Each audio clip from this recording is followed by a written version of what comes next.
William Lane Craig es profesor de filosofía. Could you please tell us which books have you written? Well, for example, I've written the book Theism, Atheism, and Big Bang Cosmology, published by Oxford University Press, and my signature book, Reasonable Faith. Reasonable Faith es un libro que ha movido al mundo. Welcome to the debate. Un aplauso para él. Welcome, Rabbi David Wald. Thank you. What would you like to say about yourself? That I'm delighted to be here. And what have you written? My most recent book is called Why Faith Matters. ¿Por qué la fe importa? Thank you very much. Thank you. Douglas Geiter, it's also an honor to have you. Profesor de Filosofía, share with us some of the things that you have written. I have a book called Evil and the Evidence for God, and more recently a book on faith, film, and philosophy. Ha escrito más de 12 libros. Peso completo, los teístas. Ahora vamos con los ateos. Otros gladiadores intelectuales. Matt Ridley, they already know you, but please share with us some of the books that you have written. I wrote a book called Genome, the autobiography of a species, in 23 chapters. And most recently I've written a book called The Rational Optimist, How Prosperity Evolves. Autor de temas de genes, de economía y de evolución. Thank you. Un aplauso para Matt Ridley. You will be the first one? Okay. Richard Dawkins, you don't need an introduction, but please share with us some of your books that you have written. That say The Blind Watchmaker and The God Delusion and The Greatest Show on Earth. Eso entre muchísimos otros. Y también un aplauso, si lo recordarán, el primer año, el director de la revista Escéptico, este gran magazine, autor de libros sobre historicismo, pero sobre todo Why People Believe What They Think. Michael, welcome again. Un aplauso también para Michael. Tell us about you. Muchas gracias. So I published this magazine, Skeptic Magazine, and my latest book is Why Darwin Matters, and the answer is because evolution is the answer. Ok, peso completo también. Señoras y señores, sin más preámbulos, el corto para empezar con la pelea.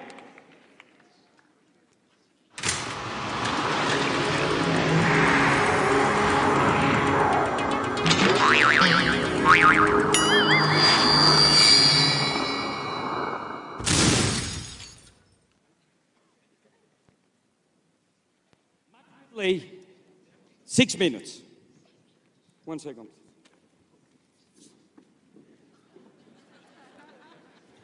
Do you need warm up or something? No. Welcome, please. I want to begin with a joke. There were 4 engineers sitting in a bar discussing the subject of God.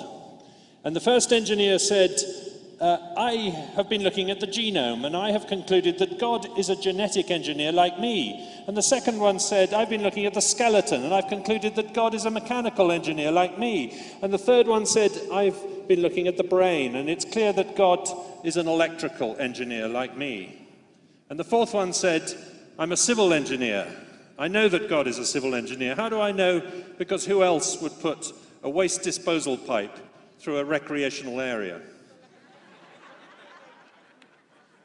In Voltaire's novel Candide, there is a shipwreck in which Candide and Pangloss and their friend Jacques are shipwrecked in the harbour of Lisbon just before the Great Lisbon earthquake.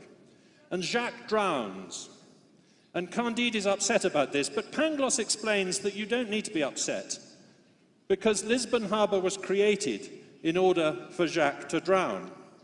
The 1755 earthquake at Lisbon had a huge impact on Voltaire because he saw people argue that there must be a purpose in something like an earthquake. Else why would it happen? And that what the purpose must be to punish Lisbon for its sins. He wrote in his poem, was then more vice in fallen Lisbon found than Paris where voluptuous joys abound. He was attacking the philosophy of theodicy, Leibniz's idea that all is for the best in the best of all possible worlds. And Voltaire points out, with this satire in Candide, the kind of muddle you get into if you look for purpose in everything in the world. So why do we think there is a purpose? Because there is a pattern. And I think we've been misled into mistaking a pattern for a purpose. We don't have good words to describe how this pattern comes about. So we get into a verbal confusion trying to understand it. But it's clear that things have function in the world. It's clear that our brains are for thinking. And it's clear that there is progress. There is progress in evolution. We see larger and larger animals and more complicated structures appearing on the Earth. It gets set back by disasters, but then again you get a gradual incremental improvement in the way that life operates, and so that a creature would defeat its ancestor of 1 million years before. And you see the same in economics. You see the same in human society. We are experiencing progress. Technology is advancing. In my lifetime, smallpox has been extinguished, and the cell phone has been invented. In my lifetime, the living standard of the average person on the planet has trebled, the income of that person. Child mortality is down by 2/3. So there is an arrow, there is a direction, but there is not a destination, because these directions could go in almost any direction. You could throw them off into any way. And how does this come about? Well, it comes about through a bottom-up process. It's not a top-down process. We've made that discovery. Adam Smith and Charles Darwin and people like that stumbled upon this idea at the end of the Enlightenment, that it is possible to have order without ordaining it, that it is possible to have, in a phrase, emergent order. And it's one of the most beautiful ideas that human beings have ever come up with. And just as we embrace the idea that we can have an ordered society without having an absolute monarchy, that democracy can work. We didn't used to think that in the 17th century. We do think that now. So I think we should learn to embrace the idea of emergent order rather than top-down design. The idea that as people interact together and as life interacts, as genes interact, you can get patterns emerging which are fascinating and which solve problems and which produce functional order and symmetry and beauty and all these other wonderful things we see in the world. But there is nobody in charge of the process, and there is no destination. It's a wonderful journey, and we don't know where it'll take us. Thank you very much. Okay, thank you very much. Please, William, it's your turn. 6 minutes.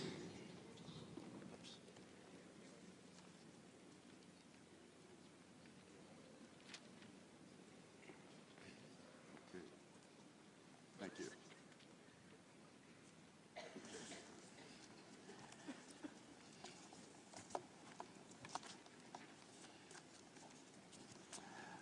I'm grateful for the opportunity to participate in this debate on one of life's most important questions. Does the universe have a purpose? And in today's debate, we on the affirmative side are going to defend two main contentions. First, that if God does not exist, then the universe has no purpose. And secondly, if God does exist, then the universe does have a purpose. Let me say a word in defense of each of those contentions. First, if God does not exist, then both man and the universe are inevitably doomed to death. Man, like all biological organisms, must die. And the universe, too, faces a death of its own. Astronomers tell us that the universe is expanding, and as it does so, it grows colder and colder as its energy is used up. Eventually, all the stars will burn out, and all matter will collapse into dead stars and black holes. There will be no light, there will be no heat, there will be no life. Just the corpses of dead stars and galaxies, ever expanding into the endless darkness and the cold recesses of space, a universe in ruins. This is not science fiction. As unimaginable as it may sound, barring divine intervention, this will happen. There is no escape. There is no hope. On atheism, there is no immortality beyond the grave. And what's the consequence of this? Well, as many atheist philosophers from Nietzsche to Russell to Sartre have recognized, it means that life itself is absurd. It means that life is without objective purpose. As Richard Dawkins has put it, There is at bottom no design, no purpose, no good, no evil, nothing but pitiless indifference. We are machines for propagating DNA. It is every living object's sole reason for being. Thus, if God does not exist, then life and the universe are without purpose. But if atheism fails to provide a purpose for life and the universe, what about biblical theism? According to the biblical worldview, God does exist and man's life does not end at the grave. The purpose of life is to be found in a personal relationship with a holy and loving God. As the Westminster Catechism asks, what is the chief end of man? To glorify God and to enjoy Him forever. Biblical theism thus provides the two conditions necessary for an objectively purposeful life: God and immortality. And because of this, we can live consistently and purposefully within the framework of such a worldview. And thus, biblical theism succeeds precisely where atheism breaks down. Now, I'd be the first to say that none of this proves that God exists. But in today's debate, we've been asked to discuss not whether God exists, but whether the universe has a purpose. And the answer to that question is, it all depends. If God does not exist, then the universe has no purpose. If God does exist, then the universe has a purpose. On this question, there need be no dispute between the theist and the atheist. I think we can all agree with those two contentions as I've stated them. Now, if our colleagues on the other side want to go beyond this merely conditional statement and claim that the universe in fact has no purpose, then they must prove that the antecedent of that conditional is true. That is to say, they must show that God does not exist. So what arguments did Professor Ridley give to show that God does not exist? Well, I basically heard only one, namely the problem of evil. This is not the best of all possible worlds. Well, certainly all of us need to face the problem of evil, and any account of evil must begin with this question: what is evil? I maintain that evil is a departure from the way things ought to be. I can think of no more reasonable definition of evil that captures our shared intuitions. But if we agree that there is evil in the world, and that evil is a departure from the way things ought to be, then we must also agree that there is a way things ought to be. But if there is a way things ought to be, then there must be some transcendent design plan or purpose that determines how things ought to be. And so there must be some transcendent being, a creator in fact, whose will is the basis for how things ought to be. And hence evil is actually evidence that God does exist. If atheists are right and God does not exist, then there is no design plan, hence no way things ought to be, hence no departure from the way things ought to be, and hence no evil.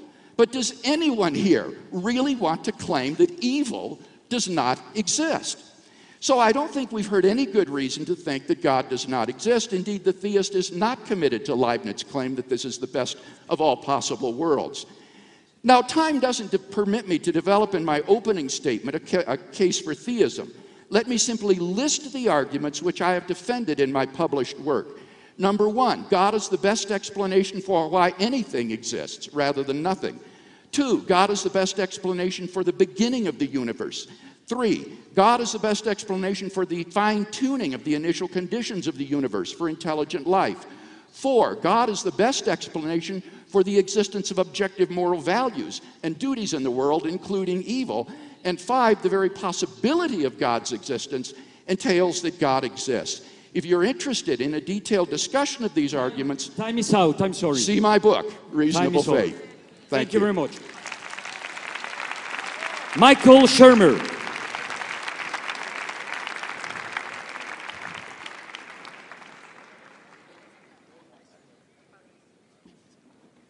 Where's that Rocky music?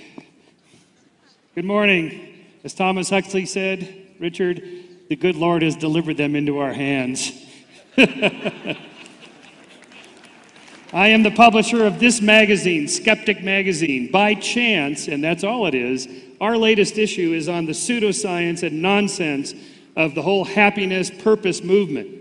That is, once you believe that the universe somehow has a design purpose for us and us alone, that I can have anything I want. All I have to do is wish it, pray for it, ask for it, and it will appear. The Mercedes in my driveway, the healing of my aunt's cancer, or miracles to appear upon my wish. That's just pure nonsense. There is not a shred of evidence that any of this is actually true. It's wishful thinking. And that's the problem of thinking that the universe has some design just for us. However, I'm a scientist. I'm willing to look at new data, some evidence. So here's an example, guys. If you could have God grow some new limbs of amputees of soldiers in the Iraq War, Christian soldiers with Christian families, praying for them to be healed, I would seriously consider that and changing my mind. So far, this has not happened, not even once. Apparently, God can't even do what amphibians can do in growing new limbs. If there's a purpose, surely we would see at least one sign like this, and yet we have zero. Okay, so then what is our purpose?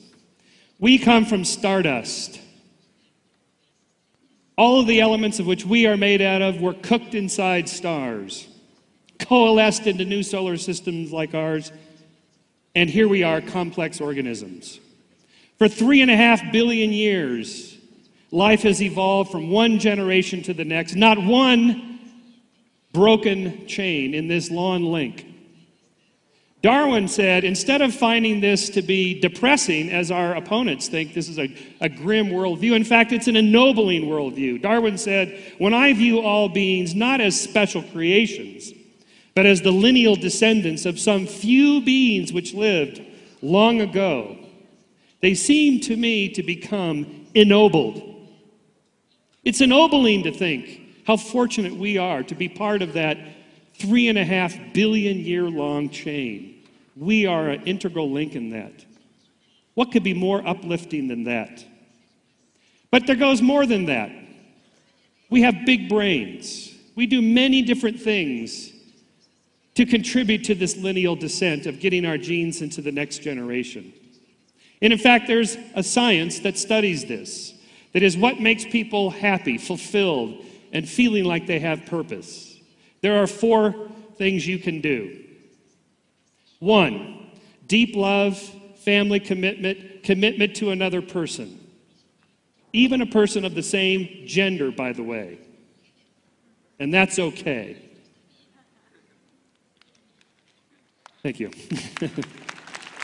I don't know if this is an issue in Mexico, but it's a big issue in the United States. To think that you would condemn somebody for their nature and deny them the opportunity for deep love and marriage just because they're different from you. How unchristian is that? And yet that is the position they take.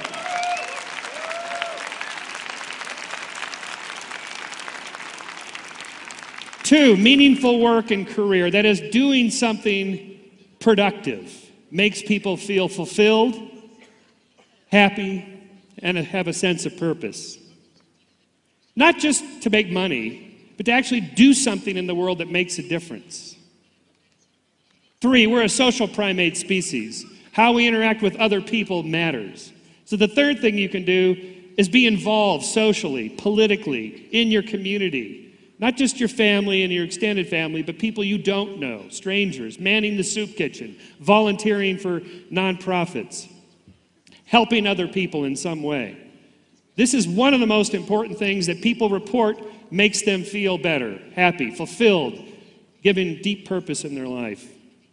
And finally, 4, some sense of transcendency, something beyond you. Now, religion claims this as their monopoly, their exclusive rights to the idea of being spiritually fulfilled. This is nonsense. The religious worldview is so small, so medieval, and it's just tiny little proscenium right here, the stage on earth of which we're acting out this drama just for some grand life to come. No, that's not what counts. What counts is the here and now. If there is no afterlife, if there is no God, how important it is now what you do. Now is what it counts.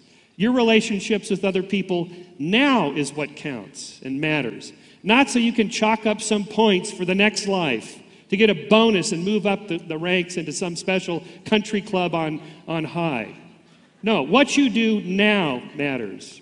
And I will finish mine with a quote from Helen Keller. Most of you probably know Helen Keller, who was blind, deaf, and dumb, 1930s, who found deep significance, wrote, "I know no study that will take you nearer the way to happiness than the study of nature. And I include in the study of nature not only things and their forces, but mankind and their ways. And the molding of the affections and the will into an earnest desire, not only to be happy, but to create happiness. And it all comes down to this: the simplest way to be happy is to do good. Do good."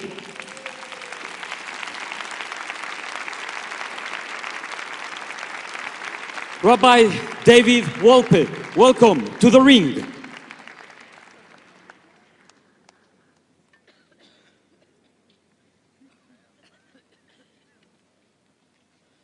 I think that it is wonderful and intriguing that we have such tremendous, brilliant energy, all devoted to explaining why we have no purpose. And I want to present the possibility that we do. First of all, not only because this world, this universe, because remember, the question is not do you have a purpose, but does the universe have a purpose? Not only because this universe is balanced on a knife edge. There are all the cosmological constants, which if you changed even by a fraction, would plunge us into darkness forever.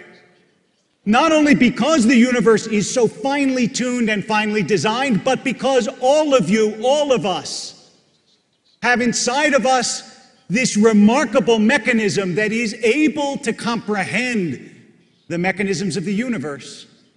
Because you can, with your mind, embrace that which is larger than you, than your life, than this world.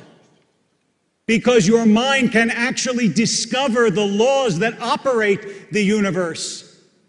Steven Weinberg, the physicist who would be sitting on this side of the table or of the boxing ring were he here, said, the more we comprehend the universe, the more meaningless it seems. But of course, that's almost a contradiction. Because you can't comprehend it if it's meaningless. Nonsense can't be comprehended. Only meaning and order and purpose can be understood. And the very endeavor of science is about the idea that the world is about something. If it's not about anything, then how could we study it? How could we understand it? And that leads, of course, to the third point. In addition to the fact that the world is fine-tuned, that we can understand it, it is that the world operates according to laws. And that's an astonishing thing that we are so used to that we don't realize how amazing it is that the world operates according to fixed laws. That alone should awaken our wonder. And wonder is a critical part of what we have to understand about this debate. Yesterday, we heard an erudite, entertaining, and combative talk from Professor Dawkins that proved that religion does not work according to the canons of science. And Michael Shermer got up and said, where is the evidence? If you would regrow a limb, I would believe it, as though, again, religion is supposed to operate like science. But I want to remind you that science is not the only mode of knowing. It's not the only paradigm for understanding. In fact, everybody here, in that which matters most to you in your life, relies on something other than science. Why do you get up in the morning? Is life worth living? Whom do you choose to love? And why do you believe love matters? Those are not scientific questions, and yet you live your life by those questions. We shouldn't think that if you can't put it in a test tube, or you can't see it in a microscope, or you can't spot it in a telescope, then it doesn't matter and it doesn't exist. We live our lives by intangibles, by poetry, by love, by dreams, by aspiration, and these things are not susceptible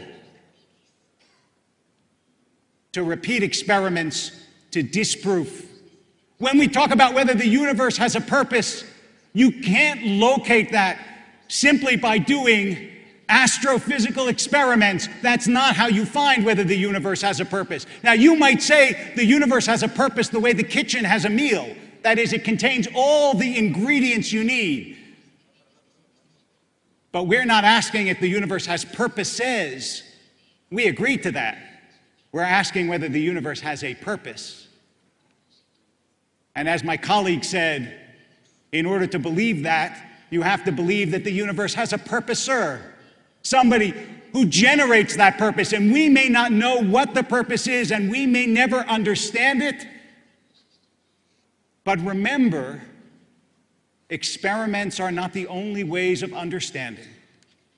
And here, I want to take the motto of this conference, and I want to extend it a little bit and suggest to you that you consider it carefully. The motto of the conference is, don't believe everything you think. And I think that makes sense, because sometimes, just sometimes, about the central questions of life, you should believe what you believe. Thank you.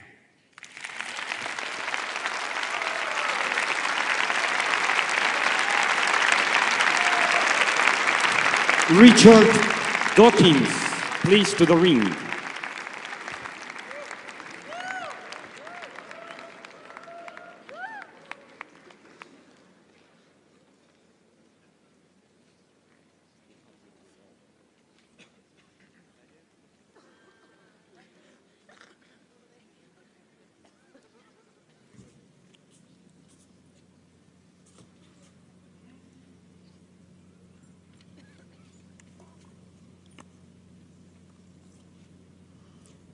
My colleague Peter Atkins, whose works I recommend to you, I think that it's high time that a scientist won the Nobel Prize for Literature, and Peter Atkins would be my nominee for that.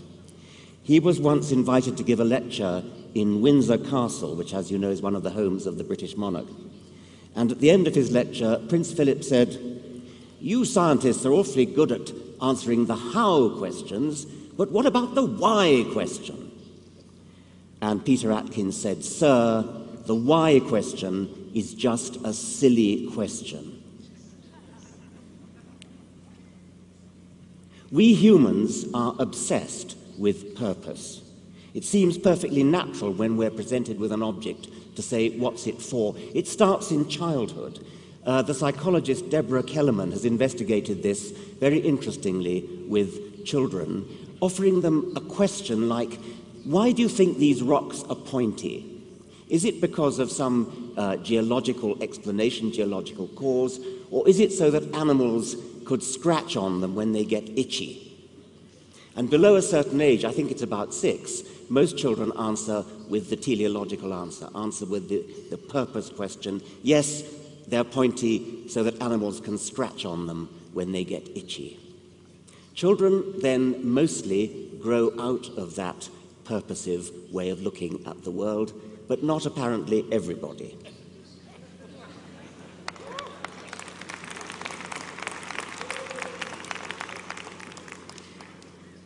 In medieval times, I was got to try to work this.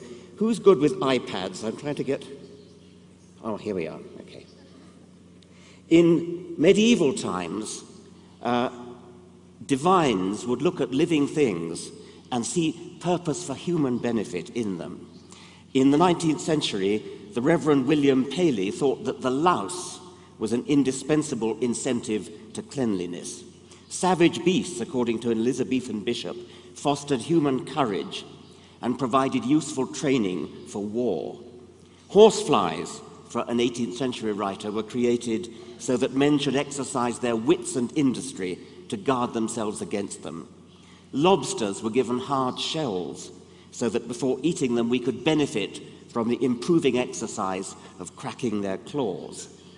Another medieval writer thought that weeds were there to benefit us. It's so good for our spirit to have to work hard pulling them up. Now, it's not difficult to see that such people would also have found purpose in the physical world, in mountains. What's the purpose of a mountain? What's the purpose of a stream? We humans love to see purpose everywhere.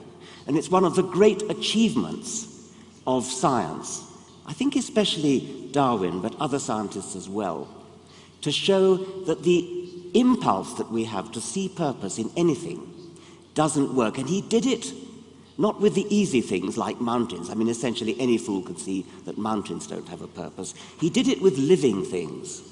And living things on the face of it have purpose written all over them.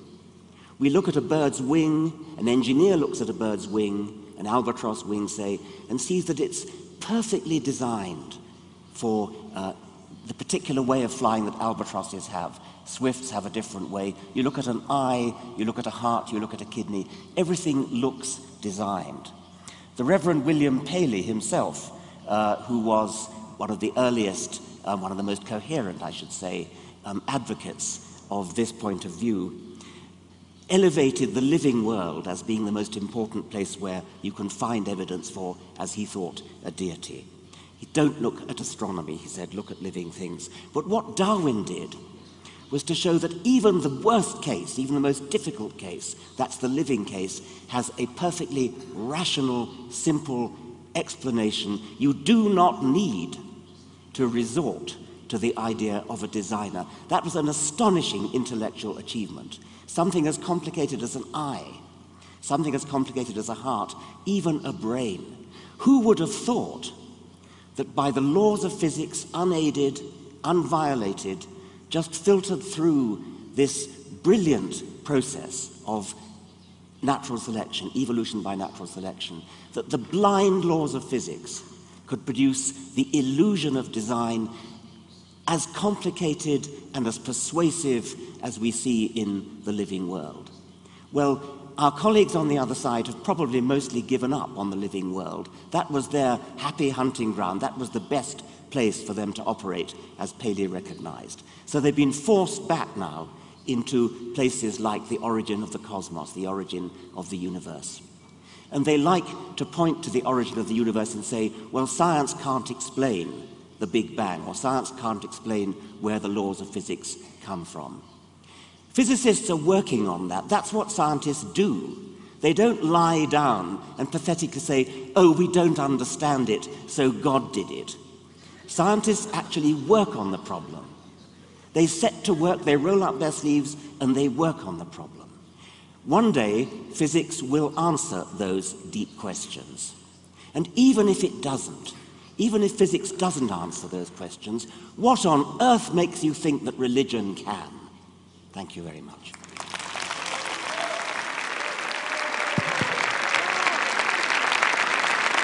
Douglas Guywick, please, to the ring.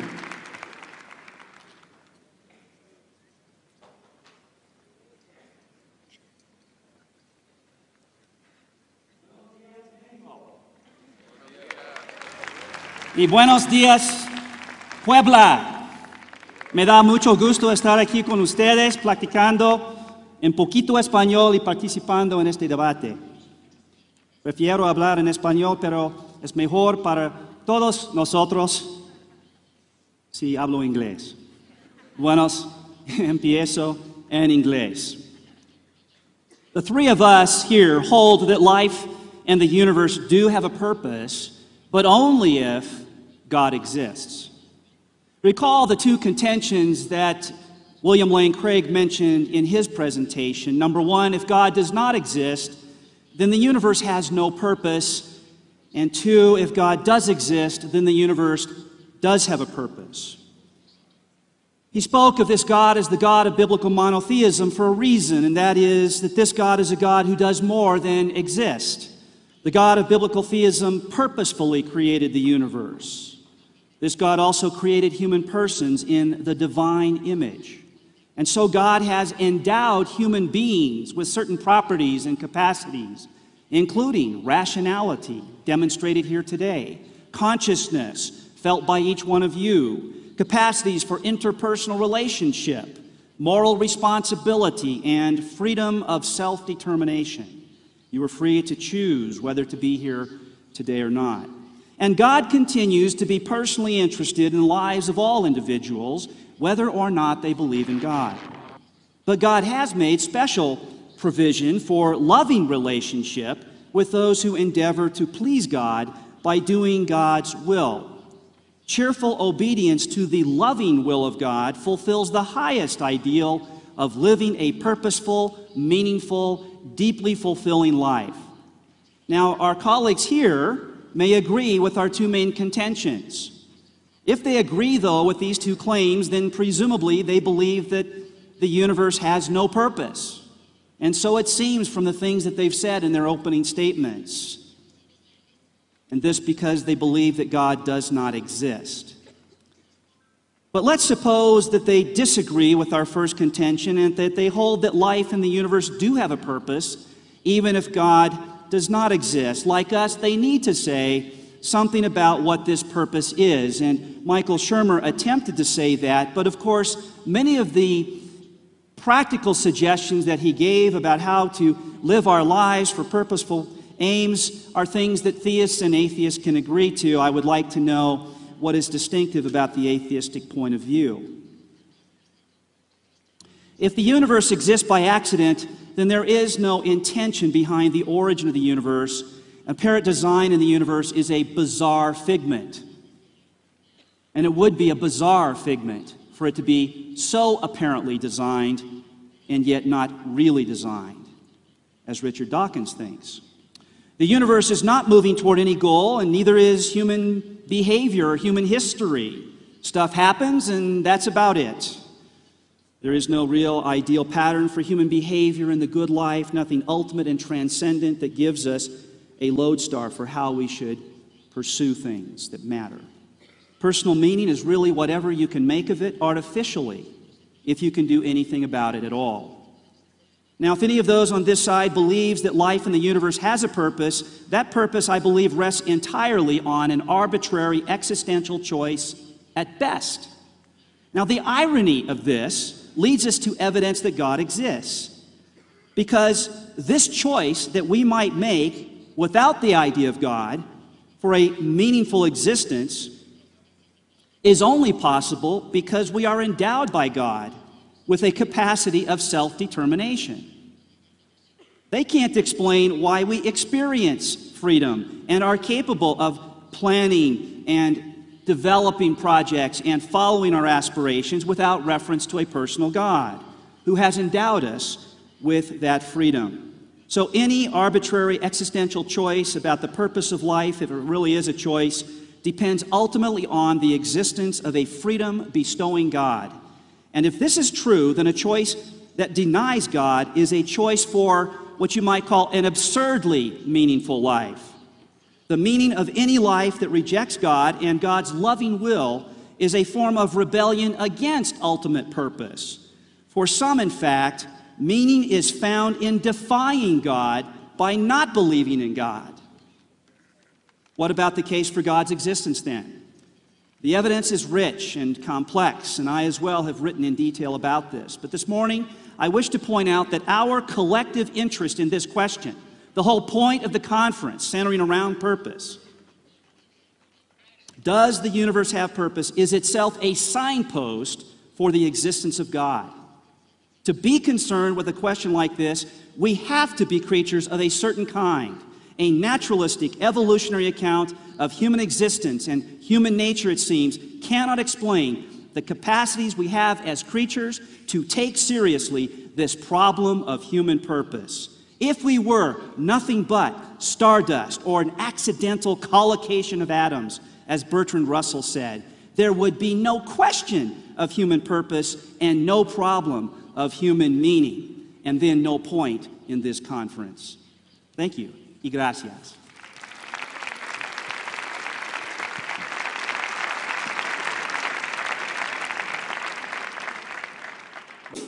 If you want to change the order of the persons that will go to the ring, is your decision for both sides. Gancho al intelecto. Now is your turn. William, welcome to the ring. 3 minutes, please. Un aplauso, por favor.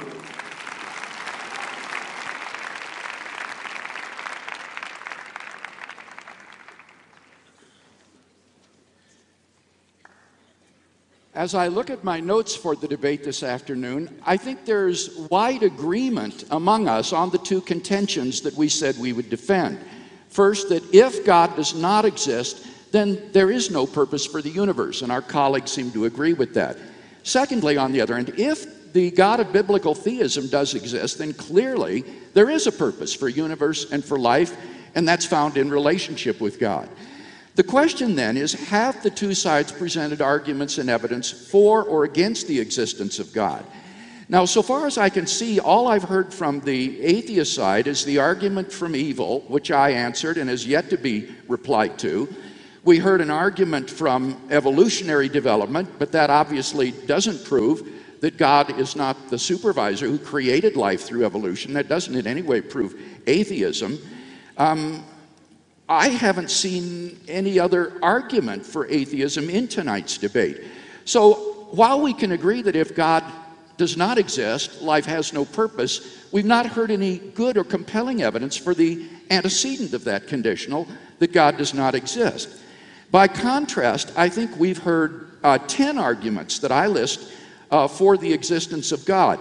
The argument from why anything exists rather than nothing, the argument from the beginning of the universe, the argument from the fine-tuning of the universe for life, the argument from objective moral values, the argument from the possibility of God's existence, David Wolpe's argument from the comprehensibility of the universe, number 8, the argument from the law-like structure of the universe, number 9, Doug Geibert's argument from the nature of existential choice, and finally, number 10, the very nature of human beings as capable of asking questions of purpose.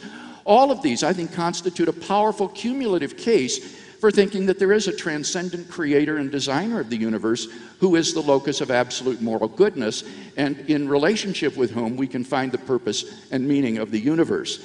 I think the most reprehensible position represented in tonight's debate is Richard Dawkins' claim that why questions are just silly. These are the deepest existential questions that human beings can ask, and to refuse to ask such why questions is to reduce human being to mere animals, which is, of course, exactly what Professor Dawkins believes. We're just animated chunks of matter in motion. Love, questions of meaning, and so forth are all ultimately just spin-offs of the blind bioevolutionary process. But if God exists, then clearly these are meaningful questions. These are vital questions for the nature of human existence and destiny. The tragedy would be that if God does exist and you miss his purpose for your life because you think these are silly questions and therefore don't need to think about them, would be the ultimate tragedy.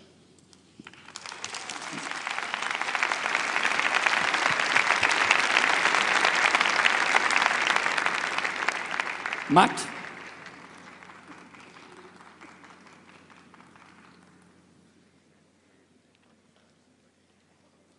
I'm only hearing straw men. I'm hearing that there's wide agreement that God, if the universe is not to have a purpose, then it must mean that God doesn't exist. But I think the universe doesn't have a purpose, not because I think God doesn't exist, but because I look at the universe and conclude that the universe doesn't have a purpose. It's nothing to do with whether God exists or not. We can go on to discuss that as well, but it's not. It's simply wrong to say that we've agreed that the universe will have a purpose if God exists. And I've also heard it said that it's not possible to live a fulfilling life without a freedom-bestowing God. Well, I think that's a terrible mistake. There are lots of us who live extremely fulfilling lives with a wonderfully purposeful experience, in which we do our own purposes, but that doesn't mean the universe has a purpose, and it doesn't mean that there's a freedom-bestowing God. I've heard it's a bizarre figment that things seem to have a purpose, that there is function and order in the world. I don't think it's a bizarre figment at all. I think we've amply demonstrated that it's quite possible to have order and pattern and complexity in the world without there being a destination and without there being a top-down designer. And we've heard from Rabbi Wolpe that people live their lives by things other than science. And rightly so, of course they do. But that doesn't mean that we can find in that, other than science, the definition of God. That's the God of the gaps. I mean, I could just as easily say the great spaghetti monster exists because you live your life by more than science. The search for the purpose in life is a bit like the search for the secret of life itself, which theology thought it had a stranglehold on for many centuries. And then as science began to investigate, first of all, it fell back to saying, well, yes, there's special chemicals for life, but then they synthesized urea, and that argument went out the window. So then they said, well, there's going to be special protoplasm. There's something mystical and irreducible in living organisms that is not present in non-living. And then we found that a very simple chemical called DNA actually explained everything we needed to explain. And then we said, well, the genetic code is going to be very special. It's going to have unusual features that we will never be able to understand. But it turned out to be a simple linear digital recombination. And then we found that the genetic code was a frozen accident. And then we looked for special human genes, and we didn't find them. We found we've got the same 21,000 genes as a mouse. We just use them in a different pattern and a different order. So I think the search for a purpose in life is like the search for the secret of life. It's simply retreating. They're retreating step after step to try and find it in physics, to try and find it in the Big Bang, to try and find it in the initial conditions of the universe. Anywhere where at the moment we can't understand something. But to say that the purpose of life is not to understand something doesn't seem to me to be a very satisfying answer. David, please.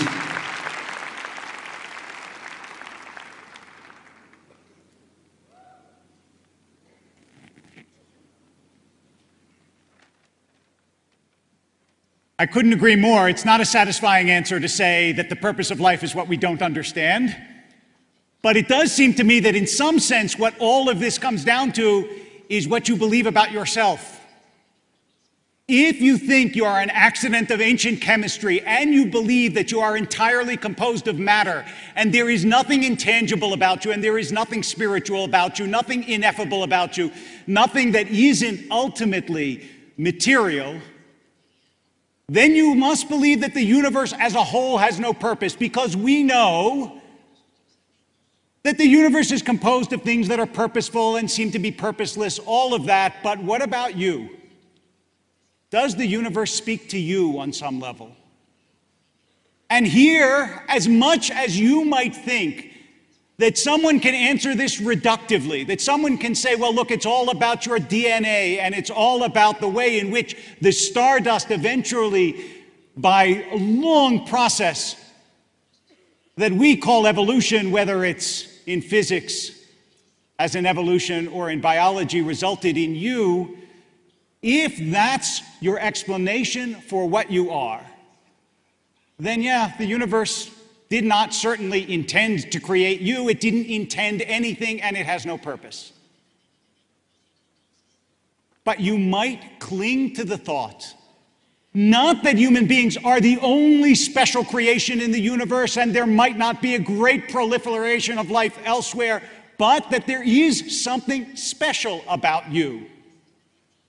That when you look in the eyes of somebody you love, you see more than something that is just a collocation of atoms that is here for a brief crack of light between two darknesses. You might actually have a poetic and spiritual understanding of what it means to be a human being, and you might be unwilling to have that robbed by somebody who sees you in reductive and material terms. You might think that you have a relationship with God that you can't put on a blackboard, that you can't explain, that you can't account for, but that is real, just like the love that you feel for the people in your life who are dear to you. And what I guess I'm saying to you, and maybe what this divide is really about, is whether you think the universe is a mystery or a puzzle. If you think it's a puzzle, then you think it's susceptible to rational explanation, and one day we'll figure it out if we're only smart enough and we try hard enough and we're not pathetically lazy, as we religious people were called a moment ago. But let me tell you what we lazy people think. We think it's a mystery. We think we'll never figure it out. We think it's about God.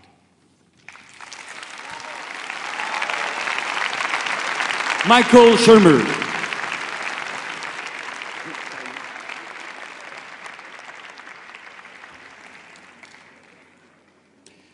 Well, I think we need to clarify a couple of words here. When we talk about does the universe have a purpose, obviously not.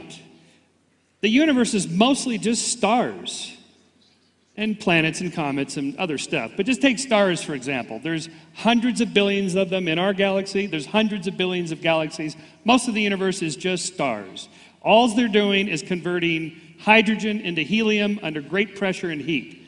That's it. They're not sitting there thinking, I got to give Michael Shermer some purpose here because, you know, if I don't, he's going to kill himself or something. No. They're just converting hydrogen into helium. Gentlemen, we're in agreement on this. You know this is true. What you're arguing is that because I can't think of any purpose outside of stars burning hydrogen into helium, therefore there has to be a God. We're not debating whether there's a God or not. Don't you think, even if there isn't a God, that you should find some purpose? This is in a way a kind of argument from ignorance. Because there is no answer, therefore there must be a God. Or the argument from personal incredulity. Because I can't think of an answer, therefore there has to be a God. So what they're arguing is that because I can't think of a purpose outside of God, therefore there must be a God. Gentlemen, maybe there's a God, maybe there's not. Either way, don't you think you ought to roll up your sleeves and see if you can figure out some useful things to do to give yourself purpose outside of God? Don't you think that's worthwhile?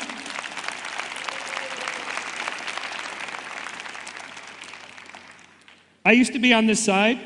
I went to Pepperdine University. It's a Church of Christ school. I was a born-again evangelical Christian for 7 years. I believed that argument until I gave it a little thought and thought, wait a minute.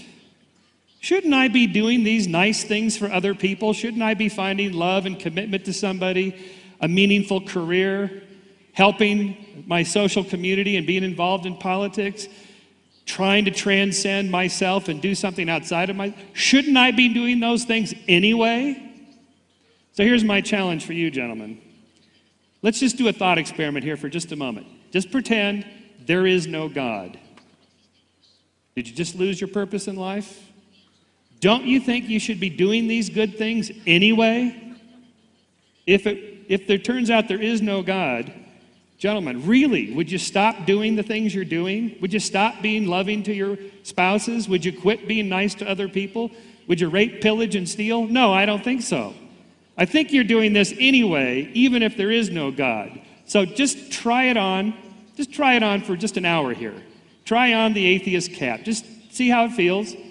Nothing will change. You'll still have meaning and purpose in life. Thank you.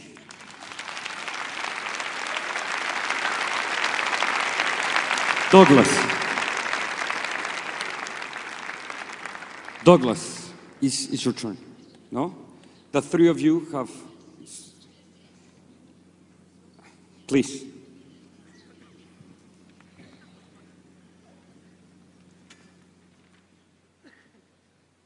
Excuse me for that. Matt Ridley, who spoke earliest, spoke of pattern versus purpose and suggested that what we have demonstrated is pattern, but what we can't observe is purpose. There's function as a function of pattern, but still no purpose towards which these things are moving. And then he spoke of progress. We are experiencing progress. Progress in our scientific understanding of the world and in our use of this understanding in developing technology that helps us make our way in the world. But what is this idea of progress if it's not a concept of value? Something that is ultimately of some good value. What makes this a point of progress unless it's just simply change, movement from one state to another? It has to be progress only on the condition that the movement is towards something better. And the idea of better imports the notion of value. But it seems to me that his conception of pattern without purpose leaves no room for value. He says we do not agree that life has purpose if there is a God, but he didn't give us an argument that life does not have purpose even if God exists. So I'm not sure why he would assert that without any support if that's what he believes. He says that it's been amply demonstrated that it's possible for all of the patterns that we see in the world to be produced from the bottom up. Well, that's a lot different than saying that we know that it's true. I'm not sure we know that it's possible. He hasn't demonstrated that. He's just saying we do know that it's possible. And I'm saying we don't know that it's possible, but even if we did know it's possible, that wouldn't tell us that's what we should believe, because something else might also be possible, namely a top-down explanation, which is actually a better explanation, and that's what we've been arguing. So it's not good enough to say this is possible. Now, Michael Shermer has said that it's obvious that the universe has no purpose, that all that stars do is convert hydrogen, convert hydrogen into helium. But let's put it this way, if stars weren't doing that sort of thing, you and I wouldn't exist. And so it does matter whether these things do exist, these stars, and have the properties they do, and whether the laws of nature are as they are. Turning to Richard Dawkins, I was really surprised to hear him speak of the horseflies and the lobsters, picking the really easy, cherry-picking the really easy cases of medieval belief as to why these things exist. And it's good for a laugh, but I think people who believe that the universe has a purpose are bound to have the last laugh when responding to any naturalist who says, everything is merely apparent design. We're not talking about horseflies and lobsters. We're talking about the whole kit and caboodle, and he wants to say none of it is purposeful. Thank you.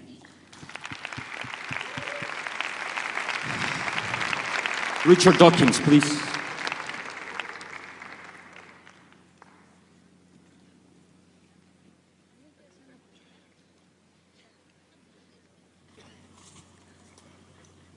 I think the whole case the other side is putting really comes down to an emotional case rather than a rational one. William Lane Craig seemed to think that it would be so intolerable, so disagreeable, that we are doomed to death, that the universe is doomed to death, somehow playing on the heartstrings, playing on the emotions. It's not nice to think that we're all going to die. It's not nice to think that the universe is going to die a heat death and that everything is going to come to an end. It's not nice to think that everything is meaningless. And therefore, somehow that must prove that there is purpose in the universe, that there is some sort of top-down supervising God. David Wolpe seemed to, I thought rather disagreeably, claim for the theist side a monopoly on such things as love and the things that, again, touch the heartstrings. Do the people on that side really think that atheists don't love? Do they really think that we don't get a fantastic swelling of the breast when we look up at the Milky Way, when we look down a microscope and see the amazing complexity of life? Do you think that we don't have emotions? Do you think we're somehow mechanical? The other side uses words like mere, accident, reductive, nothing but chemistry, nothing but blind forces. What our side is saying is that because of the amazing process of evolution by natural selection, we have brains that bring into the universe, maybe for the first time, that bring into the universe all these wonderful things like love and value and indeed purpose. We construct our own purposes. Do you seriously think that the people on our side don't have purposes? Do you think that we don't fall in love? Do you think that we don't, when we write our books, have a purpose in writing our books? Do you think that when we go through life, we lack all purpose simply because there is no top-down governor? We have purposes just the same as anybody else. But we have an explanation for why we have a brain that has a purpose. It's because of evolution by natural selection. Now, Mr. Craig was critical of me for refusing to answer the why question because I said it's a silly question. The mere fact that you can ask a question in the English language doesn't make it a question that deserves an answer. I could say, what is the color of jealousy? It's not a sensible question. It's a silly question. And the same goes for the question of why is the universe the way it is. Wow, wow, wow, wow. Wow. How are you? It's good? So far, so good? Sorry. Ahora vamos con Michio Kaku. Michio Kaku. Wait a second, please. Para quien no conozca a Michio Kaku, para mí, sin duda alguna, es el promotor científico más importante de la época contemporánea. Ha escrito N número de libros, ha salido en N número de programas, ha hablado de la imposibilidad de temas de la física, de lo que hablará posteriormente, pero sobre todo se está encargando de esta teoría de las cuerdas, la teoría M, esa gran búsqueda de una pequeña ecuación que Einstein intentó encontrar y que no pudo, y que yo creo que por lo menos el optimismo del maestro Michio Kaku tratará de lograrlo en esta etapa de su vida, que le deseamos muchísimos años y que lo logre. Michio Kaku considera que los dos lados tienen un punto de vista. Tiene usted, profesor Michio Kaku, 200 seconds to make your point. Welcome, please, to the ring. Un aplauso al profesor Michio Kaku.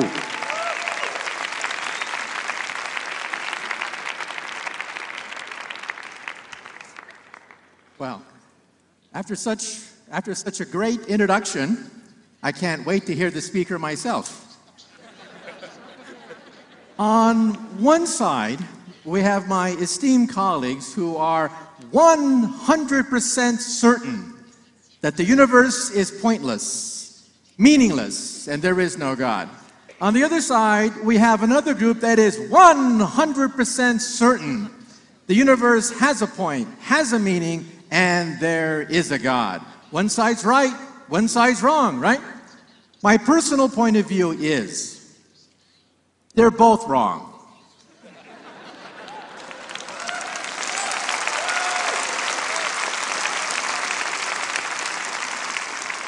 What is science? Science is based on decidable statements. If I drop my cell phone, I know it's decidable that it will fall under gravity. Science is based on statements that you can test, reproducible, decidable, falsifiable. But the question of does God exist, does the universe have a point, is undecidable. It is not part of science. It's like trying to disprove a unicorn. Let's say you want to disprove the existence of unicorns. It's really hard to do because maybe some island, maybe in outer space, there are unicorns. How do you prove that unicorns do not exist? Very difficult. Now, I'm a physicist.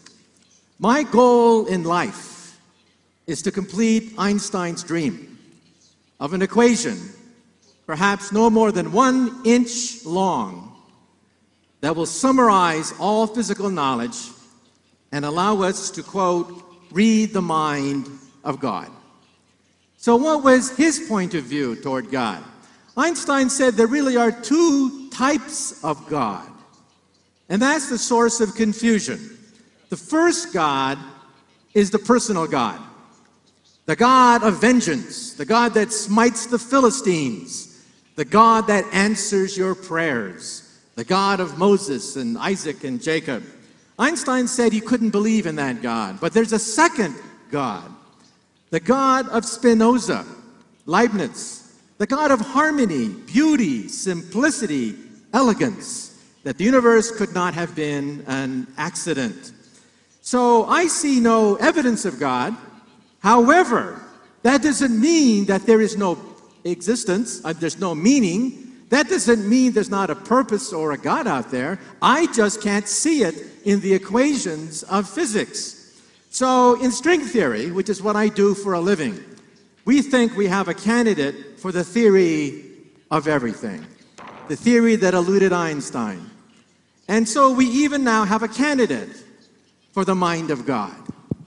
In string theory, because everything is based on vibrating strings, Time out. the candidate for the mind of God would be, oh, time's up. Michio Kaku. Just your The last word, candidate for please. the mind of God, would be cosmic music Thank you. resonating through 11-dimensional hyperspace. Thank you very much. Thank you very much. Thank you very much, Michio Kaku. ¿Listos? Are you ready? 1 minute, 30 seconds. Would you mind to start? ¿Quién quiere empezar? Empieza el sol. Matt, 1:30.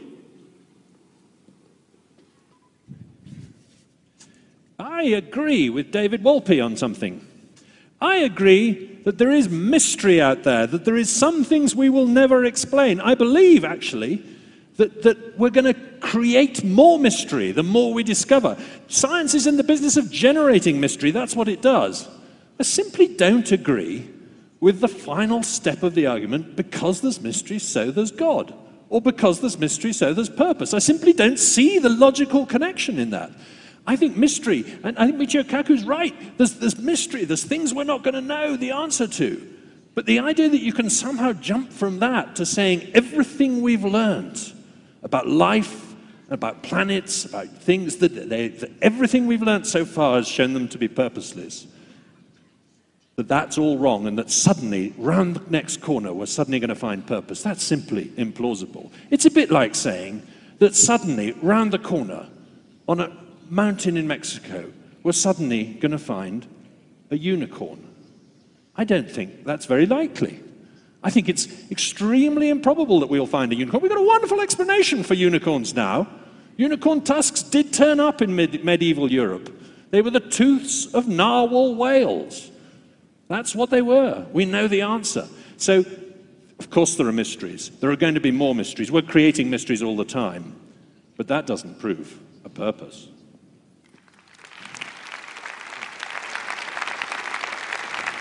William.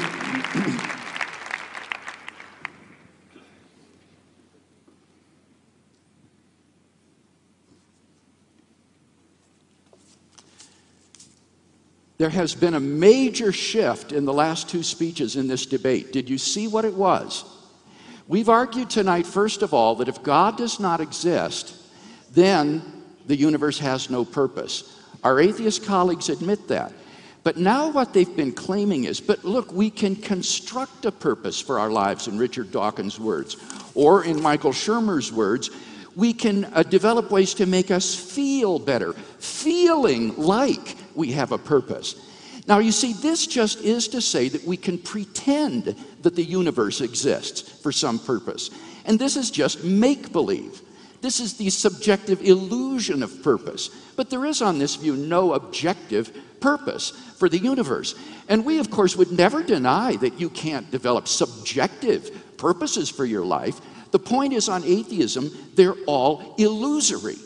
And that's why I agree with Richard Dawkins when he said, at bottom, this is an emotional question rather than a rational one. I wish I had had the courage to say that.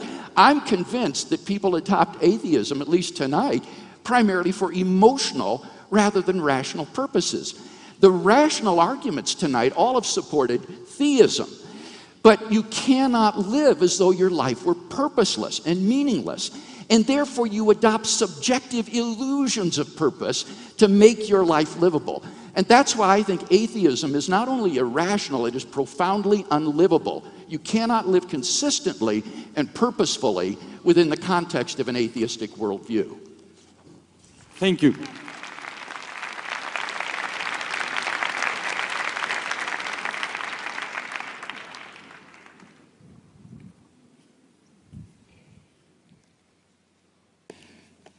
I have to correct my own colleague, Richard Dawkins. Richard, jealousy does have a color. It's green. Shakespeare figured that out. And there's a reason for that, a good evolutionary reason.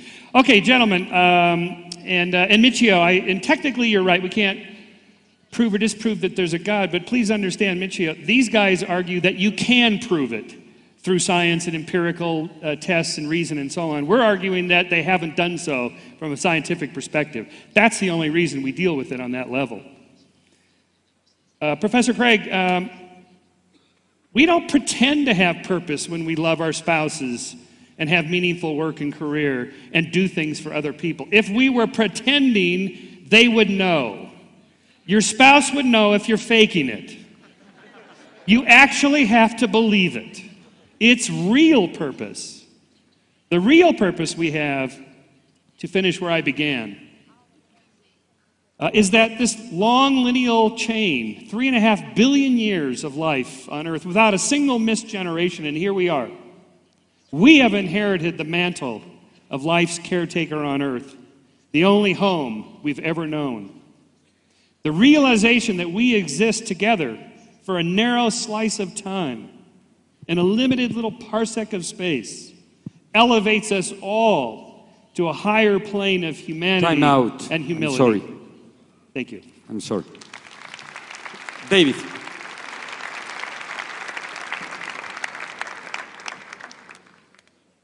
Four things I did not say. One, I never said scientists don't have poetry and love and so on. I said they're not susceptible to the scientific method. That's very different.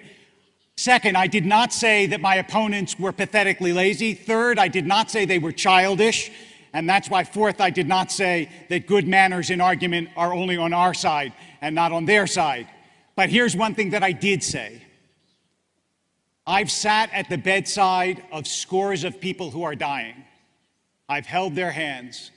I have faced death several times myself through illness. I know what it is to understand that you are ending your life in this world.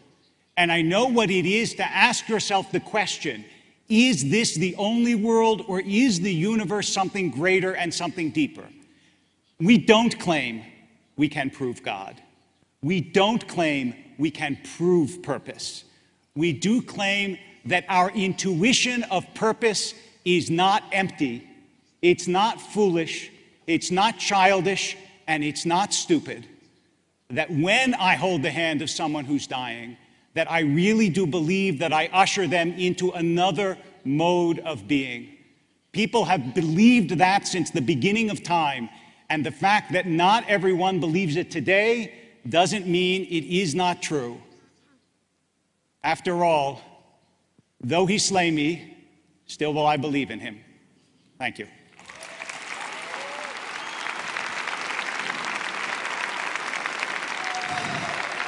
Professor Dawkins, thank you.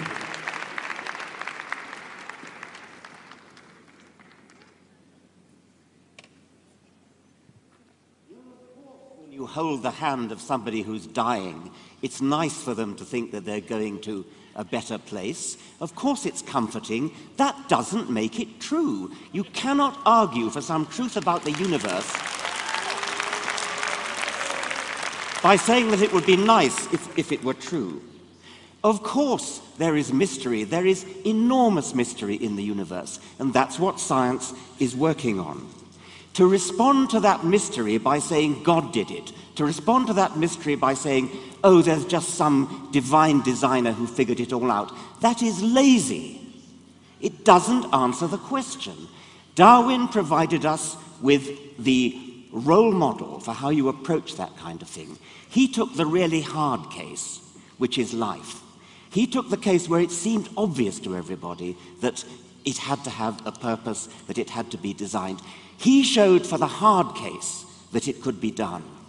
That's what science is working on. The mystery, when it is solved, will be solved by scientists who will use the Darwinian method. That's to say, they will explain in a bottom-up way how it is not just that life came about, and we know that, we understand that now, but also how it is that the universe came about. That is the challenge of science. That is what science is going to rise to. We shall not resort to lazy, second-rate explanations that just lie down under the problem and say, God did it. Time out. Wow. Un aplauso, un gran aplauso para los seis metros. Please, if you could stand up. Un aplauso de todos para ustedes.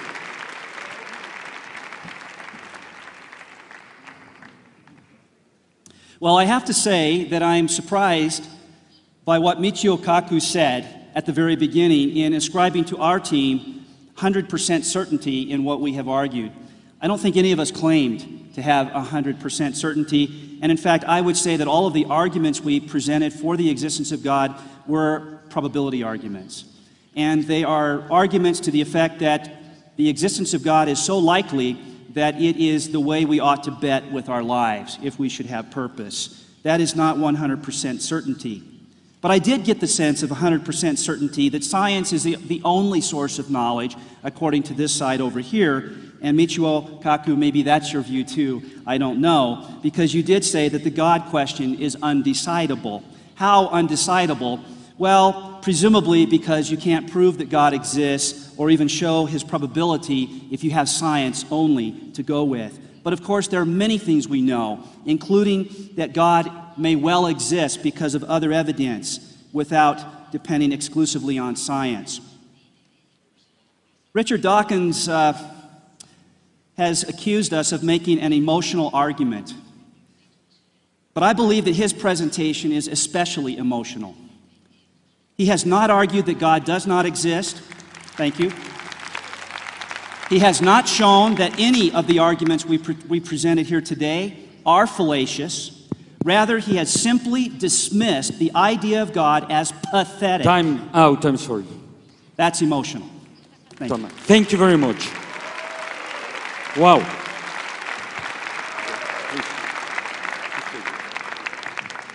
Ahora viene el round 13. En el round 13, algunos de nuestros speakers, would you like to join us? If you want to say something, it's perfect. Van a bajar con mucho cuidado, very carefully, y van a tener un minuto. A Amir Axel, porque no tuvo mucho tiempo de dialogar con Jerome Friedman, le vamos a arreglar 1 minuto y medio. ¿Estamos de acuerdo? Okay, Jerome Friedman, Amir, you will have 1 minute and a half. Thank you. I promise you have it. Can you hear Todos me? los demás van a tener 1 minuto. Please, if you want to get in, pasen. Todos 1 minuto y medio, va. Pasen. Henry. Okay, if you want, you can wait there. But, Amir, 1 second, please. First of all, our Nobel Prize will begin with 1 minute and a half. Please, from this position. Jerome Friedman, su punto de vista.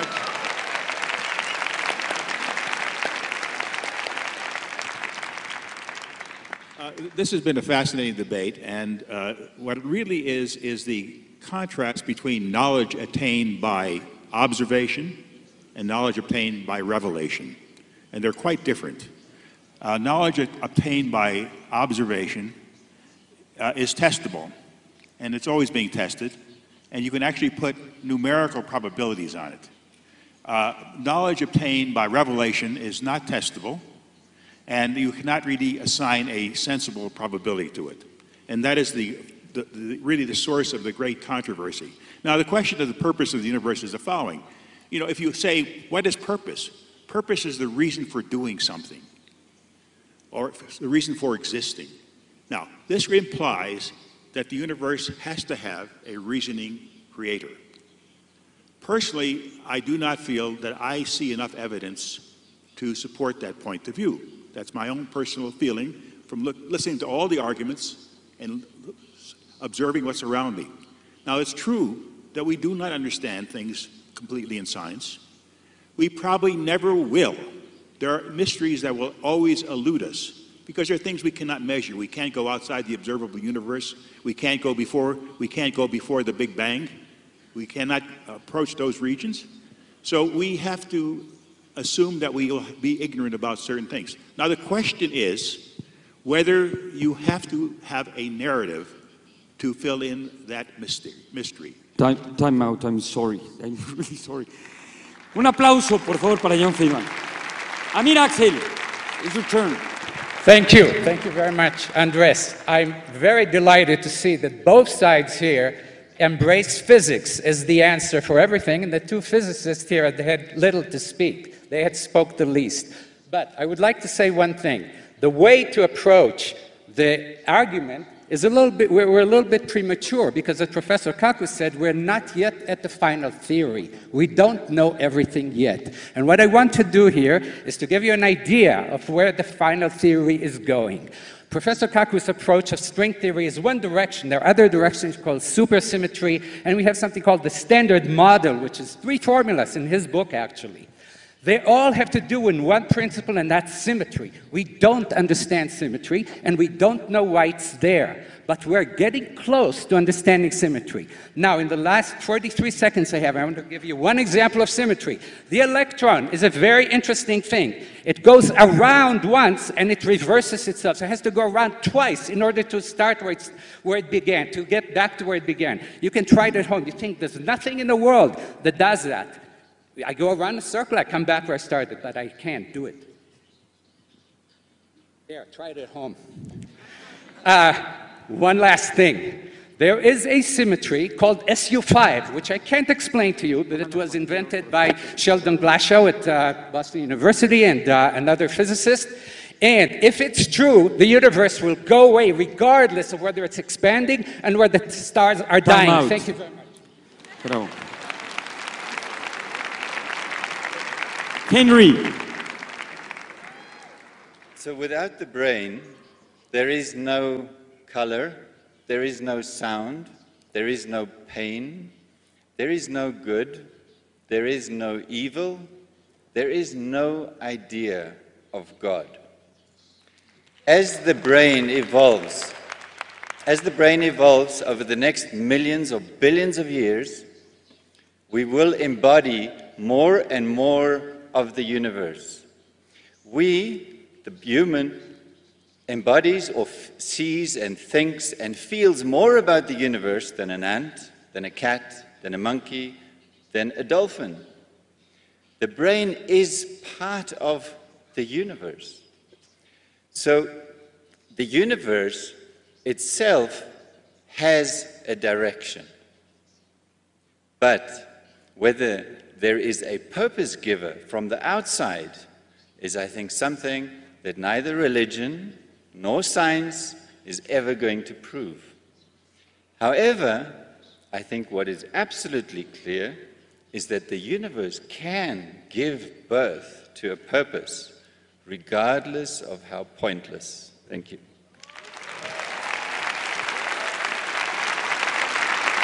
Please. Professor Schacht.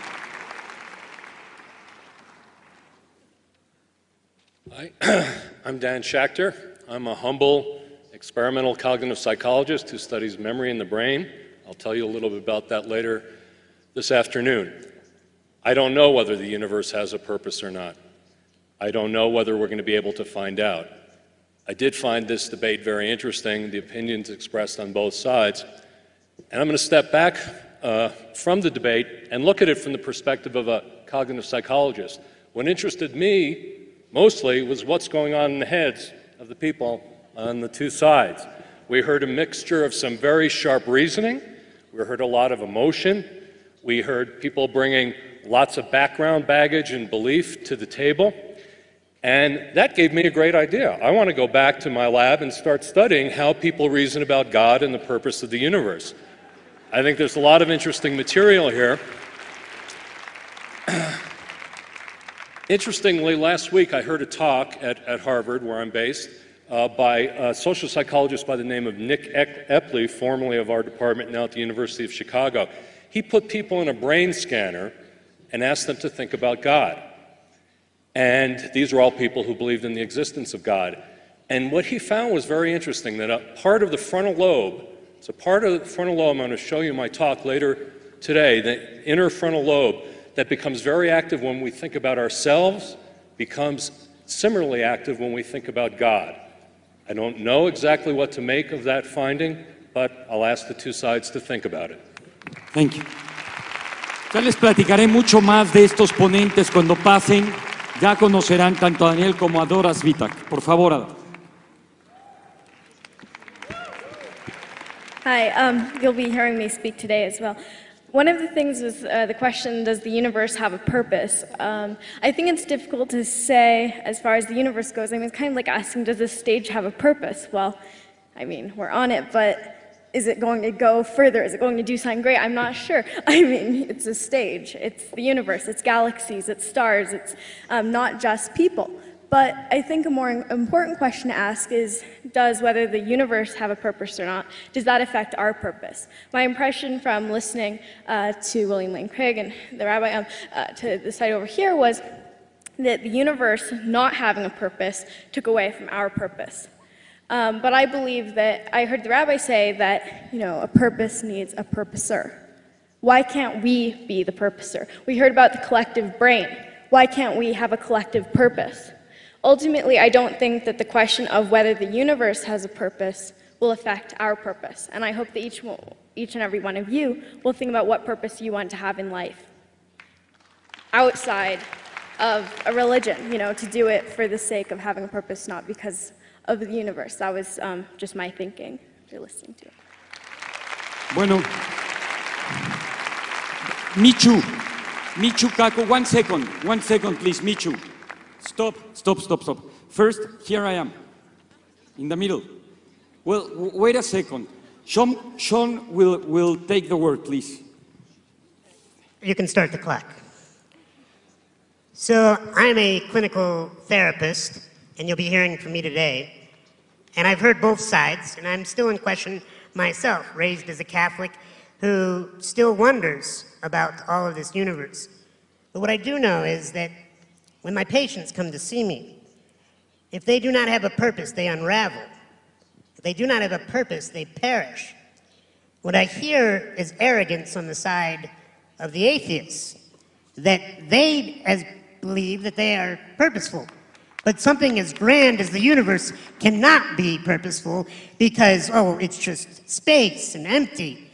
So that is arrogance to believe that an individual can have purpose, but something as grand and as vast as this entire space that we do not know all the answers, well, that cannot have a purpose. My friends, that is complete arrogance, and you must question it with your heart, your mind, and your soul. Thank you.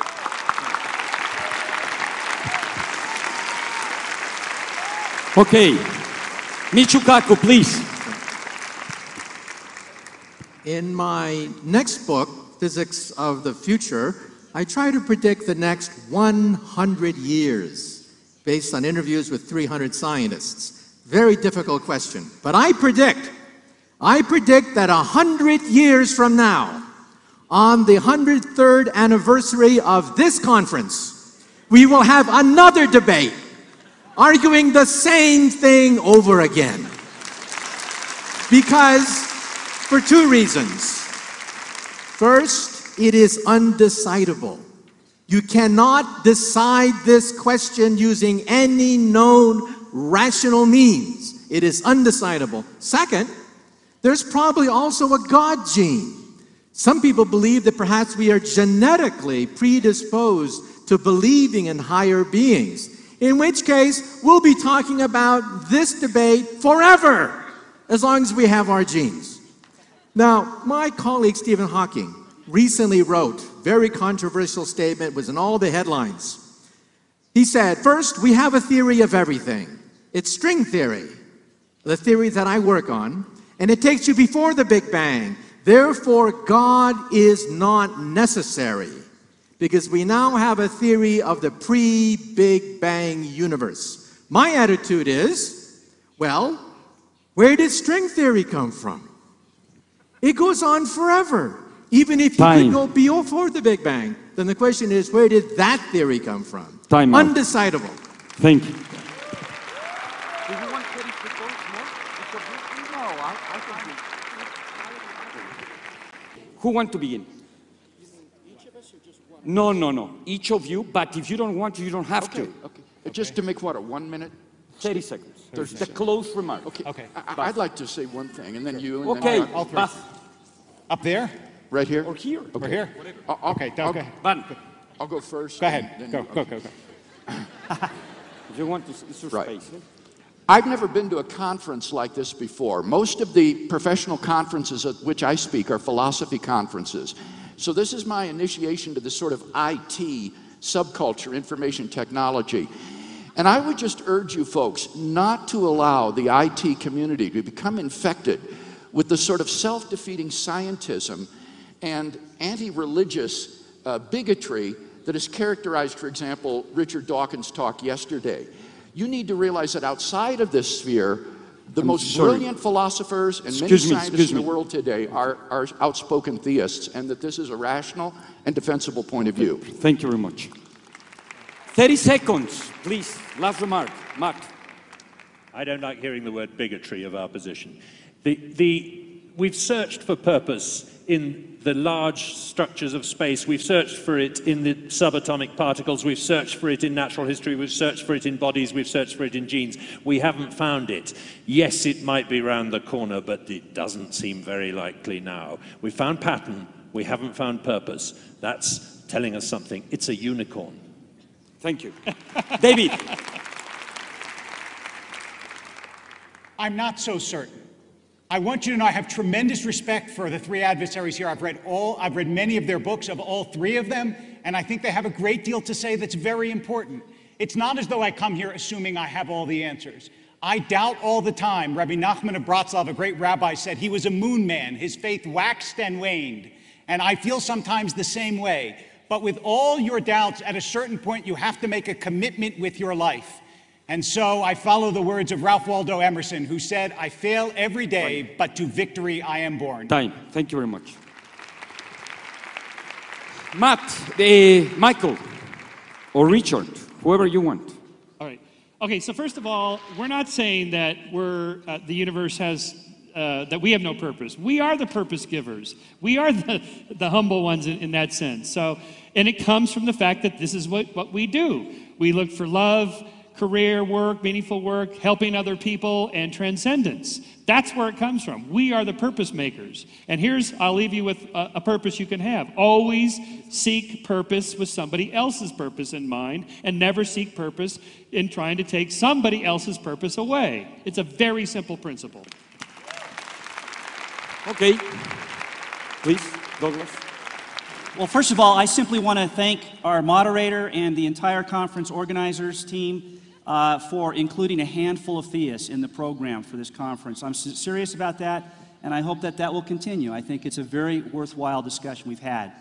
Let me finish, thank you, with a quote by C.S. Lewis, a great Christian thinker, who said, "If I find in myself a desire which nothing in this world can satisfy, then probably I was made for another world." Thank you. Time. Richard Dawkins, the last remark. Simplicity is that which is easy to understand. Complexity is that which is difficult. We as scientists are engaged on an enterprise to understand complexity, and that's the difficult problem.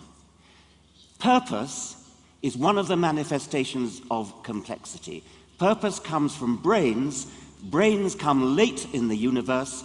Brains and purpose and all the other things like love are things that require explanation, and we are working on explaining them. That's not arrogant, that's hard work, that's diligence, that's going for Time it. out, I'm sorry. Gracias. Michio Kaku, Michael Shermer, Richard Dawkins, Matt Ridley, please, William Lane Craig, David Walker, Douglas Crawford. Un aplauso para todos ellos. Sam, para todos ustedes. Esto lo podrán ver en YouTube, en la página de la Ciudad de las Ideas, en Proyecto 40, en Cinépolis. Un fuerte aplauso para todos ellos. Excuse me, if you can shake your hands in the ring, please. Jóvenes, señores, bajen esto. Come to the ring and shake the hands. Please, una foto del recuerdo del debate 2010 de la Ciudad de las Ideas. Se van a intercambiar libros y camisetas. No, las camisetas. Michio Kaku, please share it with us. A photograph, please, for the debate. Por favor, tomen sus lugares. Última pregunta antes de pasar al otro segmento. ¿Quién de ustedes estaba a favor de que había un propósito en el universo?